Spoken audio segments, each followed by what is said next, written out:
Hi, I wanted to provide you with an update on the scheme for registration. So here at the college we appreciate how difficult and worrying these unprecedented times are for all pre-reg trainees. We know that very few of you and very few of your supervisors will be in practice. Many will have been furloughed and you won't have any access to patients or patient records. We know how challenging that makes things. So last week we convened a special working group made up of assessors, supervisors, examiners, employers and assessment experts.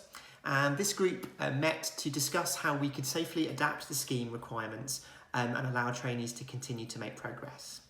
We focused on three things.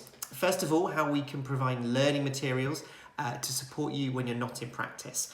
This is how we could develop virtual online replacements for the hospital eye-service placement, which just isn't possible right now. We also looked at how we can use remote assessment technology at stage 1 and at stage 2 in a way that wouldn't compromise standards or fairness to all trainees. And finally, we looked at how we can run the direct observation aspects of stage 1, of stage 2, and of course the OSCE in the most efficient way possible once face-to-face assessments can resume.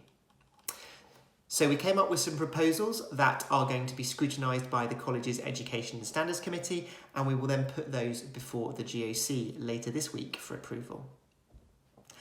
It's fair to say that we just don't know how long the current restrictions will last or how long these temporary changes will need to be in place. We're working really hard to overcome the many challenges at this time, but it wouldn't be right for us to rush any changes or not consult with the appropriate parties. Trainees who qualify from the scheme for registration can move into fully independent, unsupervised practice.